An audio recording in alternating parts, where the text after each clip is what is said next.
في ليلة أوفيدو الانتصار لم يكن مجرد 3 نقاط، بل إعلان حرب كروية حملت توقيع العاصمة مدريد بحروف من ذهب، ثلاثية نظيفة بدماء جديدة وبروح لا تقبل الاستسلام. أشعل ريال مدريد شرارة الأمل والثقة في قلوب جماهيره، وأرسل رسالة تحذيرية للغريم التقليدي برشلونة وإلى الجار المزعج أتلتيكو. الريال عاد ليحكم أسبانيا وأوروبا من جديد. منذ الدقيقة الأولى بدأت شراسة شباب الملكي واضحة. كيليان امبابي يقاتل بشغف وكأنه يرتدي القميص الأبيض منذ ولادته، وفينيسيوس يرقص على أقدام المدافعين بابتسامته القاتلة وكأنهما ثنائي جبل على كتابة التاريخ، وبينهما يطل نجم صاعد هويسن، ذلك المدافع الذي لا يتجاوز 20 ربيعا، لكن حضوره وثقته جعلته يبدو كقائد من الجيل الذهبي.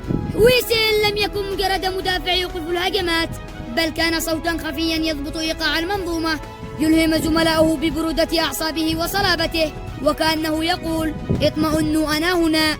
ولأن المعارك الكبرى تحسم بالعقل قبل العضلات، كان كورتوا حاضرا بقوته المعتادة حارسا للعرش الملكي، وكأنه يزرع الطمأنينية في قلوب المدريديستا. هذا المزيج الفردي بين خبرة الكبار وحماس الشباب يجعل ريال مدريد هذا الموسم لا يقهر.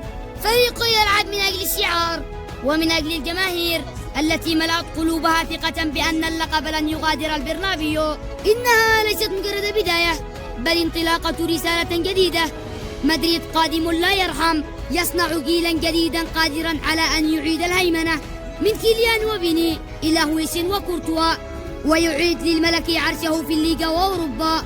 هنا مدريد لا يعرف سوى لغة الانتصار، ولا يعرف إلا أن يهيمن على الليغا.